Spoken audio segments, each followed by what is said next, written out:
Welcome to the Strategic Pursuit Podcast. I'm your host, Brandon Macias, and today I want to talk about something that has been showing up a lot in my mind lately. It's not just how to grow your business, but how to build one that actually fits your life. So most people, I think about what growth means to them, and a lot of the times it means adding more. I'm starting to think the real question is whether you're building something that actually fits the life that you want to live. A lot of owners start with one thing in mind. Get to work, take the jobs, make the money, keep things moving, and that makes sense, right? But over time, if you're not careful, the business can grow in ways that create more pressure for yourself instead of freedom. That is when the wrong kind of growth starts to feel heavy. So you can have more revenue and still feel very burdened. You can have more customers, still feel stretched. You can have more opportunity and still feel trapped. So I think one of the biggest lessons in business is learning how to not just think, how do I grow, but also, what am I actually building towards?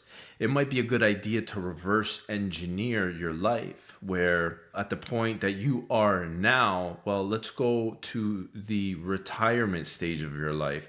How does that life look like for you? And work backward from there. Then you can plan accordingly from the 1-year plan, the 5-year plan, the 10-year plan, and so on. So essentially, the business should reflect the season that you're in, not the season that you started in. Early on, you can run that hustle. Urgency, long hours, it's probably a lot easier for you at the beginning, but that cannot be permanent model. If you want something sustainable, at some point, the business needs to shape around your capacity, your priorities, and the life you want outside of work too. You can start to think about things like what kind of work you want to keep doing, right? What kind of clients or deals do you want to continue to pursue? And which ones are just a waste of time and just suck the energy out? How much structure do you need? What can be systematized, right? Something that's talked about a lot on this show.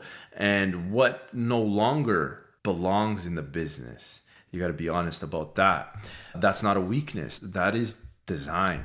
I think a lot of business owners, they think or they confuse loyalty with the old way of wisdom. But sometimes what got you here is essentially, it's not the same thing that'll get you there. So you might need to change the way that you sell, right? Ask yourself those questions. It might mean narrowing your market. It might mean changing your service revenue mix. Are you just doing repairs, installations? Maybe you have to mix it up and throw in service in there. It might mean building a better team. Look at the people that you have around you. Can you offload some of this load onto this leadership team that you have? It might mean being more honest about what kind of business you can actually support well. And when you start thinking this way, the business becomes less about proving something and more about something that can last. So if you're listening to this and you feel like your business is growing in a way that doesn't quite fit anymore, I would ask yourself a few questions. Okay, what is this business giving me? What is it taking from me? What parts of it still fit? And what parts need to be redesigned? Those questions matter because a business that doesn't fit the owner eventually becomes hard to lead well. But a business that is designed intentionally becomes much easier to sustain. So this is what I'm learning right now. The goal is not just to build something that's bigger. The goal is actually to build something that works in a way that supports the life that you actually want. Thank you guys for listening. Remember, if you're not practicing discipline, you're practicing excuses. You're going to get better at either one. Whichever one you're practicing more.